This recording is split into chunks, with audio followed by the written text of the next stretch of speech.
வணக்கம் மக்களே. சிறகடிக்காசை நாடகத்தில் அடுத்து என்ன நடக்கும் என்பதை பார்க்கலாம் வாங்க. அதுக்கு முன்னாடி நீங்க நம்ம சேனலை சப்ஸ்கிரைப் பண்ணாமல் இருந்தால் உடனே பண்ணிடுங்க. பிரவுன்மணி அந்த கல்யாண ஃபங்க்ஷன்ல எந்த விஷயத்துலயும் யார் கண்ணுலையுமே மாட்டாம இருக்காரு.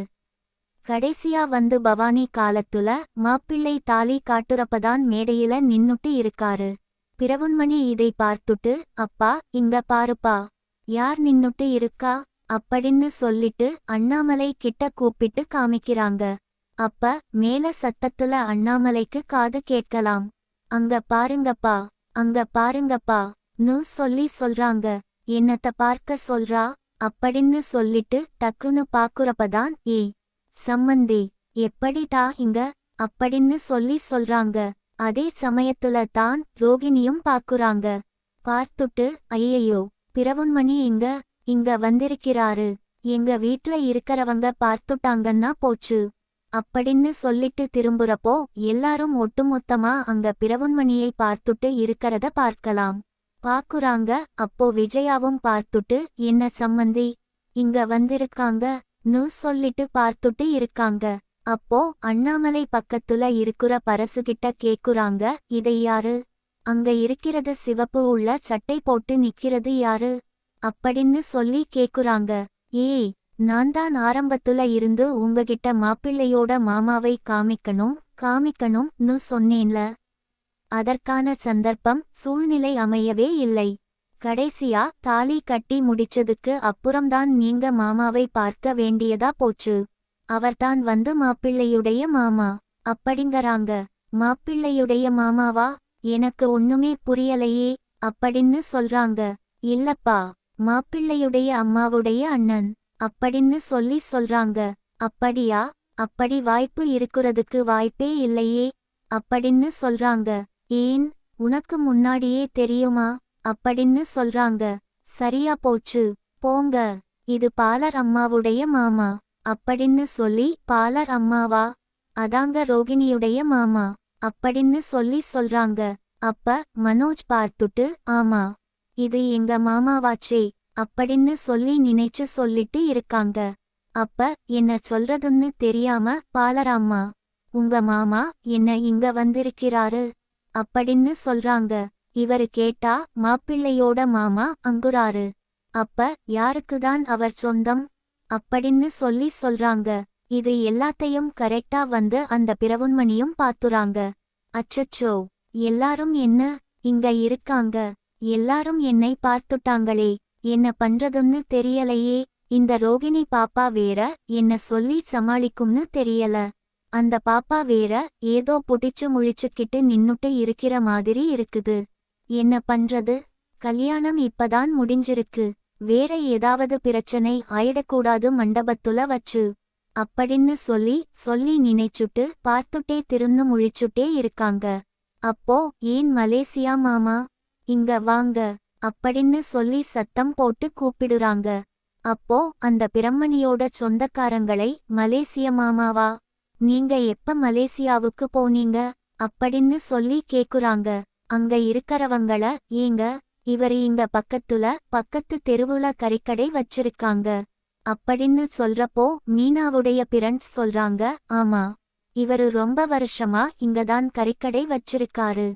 பிரவுன்மணி இவரே எப்போ வந்து மலேசியா போனாரு? சொல்லவே இல்லைங்க அப்படின்னு பேசிட்டு இருக்காங்க. இதெல்லாம் பார்த்துட்டு, அப்ப எது உண்மை எது போய் இன்னுமே புரியலையே அப்படின்னு சொல்றாங்க. அப்ப ரோகிணி சொல்றாங்க, இவரு வந்து எங்க மாமா கிடையாது, எங்க மாமா மலேசியால தான் இருக்காரு, இவரு யாருன்னே எனக்கு தெரியாது அப்படின்னு சொல்றாங்க. யாருன்னே தெரியாதா? என்ன பேசுற குரல் எல்லாமே ஒரே மாதிரியே இருக்கு. ஏன், நான் அன்னைக்கு நம்ம போன்ல பேசுறப்ப கூட இது கேள்விப்பட்ட குரலா எல்லாம் இருந்துச்சு. இப்ப பாரு, இவங்க யாருமே தெரியல அப்படின்னு சொல்றாங்க. அப்ப வந்து அந்த பிரவுன்மணி என்ன சொல்றதுன்னு தெரியாம, ஆமா, என் தம்பி ஒருத்தன் இருக்கான், தூரத்து சொந்தம், அவனும் நானும் ஒரே மாதிரிதான் இருப்போம், அவனை பார்த்துட்டுதான் நீங்க இப்படி சொல்றீங்கன்னு நினைக்கிறேன் அப்படின்னு சொல்றாங்க. இதை கேட்டு, அப்பா இது ஏதோ போய் சொல்ற மாதிரி இருக்குதுப்பா. எனக்கெல்லாம் இதை நம்புற மாதிரி தெரியலப்பா. கையும் கழுவும் மாட்டிங்காட்டி ஏதோ மாத்தி சொல்ற மாதிரி எனக்கு தோணுதுப்பா அப்படின்னு சொல்றாங்க. அப்ப வித்யா சொல்றாங்க, வேற வேலையே இல்லையேடா. அவர் எப்படிப்பட்ட கோடீஸ்வரர். அவர் மலேசியால இருக்காரு. அவர் எதுக்குடா இங்க வந்து கறிக்கடையில வச்சிட்டு இருக்க போறாரு அப்படிங்கிற மாதிரி சொல்லிட்டு இருக்காங்க. அது சரி, இந்த பாலராமா சொல்றது எல்லாத்தையும் உண்மையான்னு சொல்லி நம்பிட்டே இருங்க. ஒரு நாள் என்னைக்கு இருந்தாலும் நாமத்தை கலைச்சு மூஞ்சில சாத்தான் போகுது பாருங்க அப்படிங்கிற மாதிரி சொல்லிட்டு இருக்காங்க. இங்க பாரு, தேவையில்லாம இப்படி எல்லாம் பேசிட்டு இருக்காத அப்படிங்கிற மாதிரி மனோஜ் கோவப்பட்டு சொல்றாங்க. சரி, அப்படியே இருந்தாலும் மலேசியால இருக்கிறவருக்கும் இவருக்கும் என்ன சம்பந்தம்? எனக்கு ஒண்ணுமே புரியலையே அப்படின்னு சொல்லி பேசிட்டு இருக்காங்க. அப்ப அங்க இருக்கிற சொந்தக்காரங்க சொல்றாங்க, ஏண்டா பிரவுன்மணி, நீ எப்ப மலேசியாவுக்கும் உன் தம்பியும் யாராவது இருக்கான்னு சொல்லி சொல்ற? உன்ன மாதிரியே யாருடா இருக்கா நம்ம சொந்தத்துல? அப்படி எல்லாம் யாருமே தெரியாதுன்னு சொல்லி சொல்றாங்க. நடக்குறாங்களா? சொல்றாங்க.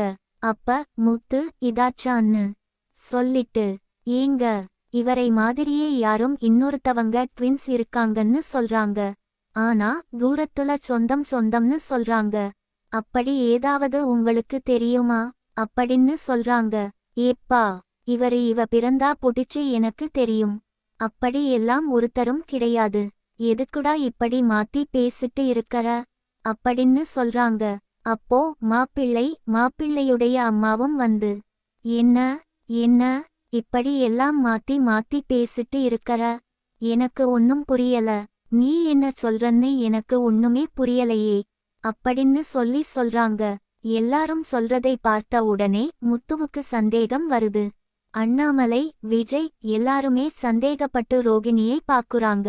எதா இருந்தாலும் வீட்டுல போய் பேசிக்கலாம், இங்க எதுவும் பேச வேண்டாம் வாங்க அப்படின்னு சொல்லிட்டு அண்ணாமலை வீட்டுக்கு கூட்டிட்டு போறாங்க.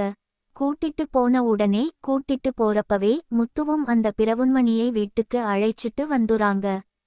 உண்மையை ஒழுங்கா சொல்லிருங்க, அப்படி இல்லைன்னா தேவையில்லாம வந்து ஆள் மாறாட்டம் பண்ணிருக்கேன்னு சொல்லி போலீஸ் ஸ்டேஷன்ல போய் கம்ப்ளைண்ட் கொடுக்க வேண்டியது இருக்கும் அப்படின்னு சொல்றாங்க.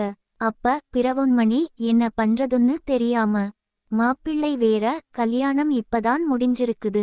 இவரு வேற வந்து பொண்ணோட ரொம்ப சொந்தம், ரொம்ப நெருங்கிய பிரண்டா இருக்காரு. அவங்க தேவையில்லாம எதுக்கு நம்ம பிரச்சனை பண்ணி காட்டி அப்படின்னு சொல்லி நினைச்சுட்டு, ரோகிணி பாப்பா என்னை மன்னிச்சிரு அப்படின்னு சொல்லிட்டு எல்லாம் உண்மையும் சொல்றாங்க. எதுக்காக எல்லாம் அவங்க இப்படி பண்ணாங்கன்னு எல்லாம் எனக்கு தெரியாது. நடிக்க சொன்னாங்கன்னு நடிச்சா அவ்வளவுதான். இதுக்காக நான் பணம் காசு எல்லாம் கூட வாங்கல. பணம் காசுக்கு ஆசைப்பட்டும் நான் பண்ணல. சினிமால வாய்ப்பு கிடைக்கும் அப்படின்னு நினைச்சுதான் நான் பண்ணேன். எல்லாமே வித்யா பாப்பா சொன்னாங்க, நான் பண்ணேன். வித்யா பாப்பாக்காக தான் பண்ணேன். வித்யா பாப்பா மூலமாதான் எனக்கு இந்த ரோகிணியே தெரியும் அப்படிங்கிற மாதிரி எல்லாம் சொல்லிட்டு இருக்காங்க. இதை பார்த்துட்டு வித்யாவும் என்ன சொல்றதுன்னு தெரியாம அப்படியே முழிச்சுட்டு நின்னுட்டு இருக்காங்க. ஏன் வித்யா, உங்ககிட்ட அன்னைக்கே நான் கேட்டேன் அந்த போன் விஷயம் என்னன்னு சொல்லிட்டு, அப்பவே நீங்க அது இது சொல்லி சமாளிச்சீங்க. எனக்கு தெரிஞ்சு 2 பேரும் சேர்ந்து ஏதோ பிராடு வேலை பண்ணிட்டு இருக்காங்க அப்படிங்கிற மாதிரி சொல்றாங்க. விஜயா, என்ன எல்லாத்துக்கும் முன்னாடி அவமானப்படுத்திட்டு இருக்கற உங்க அப்பா கூட மலேசியால இல்லை அப்படித்தானே? அப்புறம் பணக்கார வீட்டு பொண்ணுன்னு சொல்லி ஏமாத்தி மனோஜ் கல்யாணம் பண்ணி இருக்கிற அப்படித்தானே அப்படின்னு சொல்லி சொல்றாங்க. ஆண்டி, அப்படிலாம் ஒன்னும் இல்லை அப்படின்னு சொல்றாங்க. போதும், நீ நடிச்சதெல்லாம் போதும். உங்க அம்மா உங்க அப்பா எங்க இருக்காங்க? ஒழுங்கா சொல்லு. கூட்டிட்டு வந்து காமிக்கிறியா இல்ல வந்து முத்து சொன்ன மாதிரி போலீஸ் ஸ்டேஷன்ல போய் கம்ப்ளைண்ட் கொடுக்கவா? ஏய், எனக்கு வர கோவத்துக்கு கூட என்ன பண்றதுன்னே தெரியல. டேய் மனோஜ், இனிமேல் இவ கூட நீ பேசுற வழி எல்லாம் வச்சுக்காதடா. அதை எப்படிடா உன்னை தேடி வந்துட்டு வந்து பொண்ணுங்க ஏமாத்துறாங்க அப்படிங்கிற மாதிரி முத்து சொல்றாங்க. அது சரி, நீ ஒழுங்கா இருந்தீன்னா எதுக்கு ஏமாத்துறவங்க வந்து உன் கூட வந்து சேர போறாங்க? உன் எண்ணம் சரியில்ல. அதனாலதான் உன் கூட வந்து சேர்றவங்களும் சரியில்லை அப்படின்னு சொல்றாங்க. முத்து, தேவையில்லாம பேசிட்டு இருக்காதீங்க அப்படின்னு சொல்லிட்டு ரோகிணி சொல்றாங்க.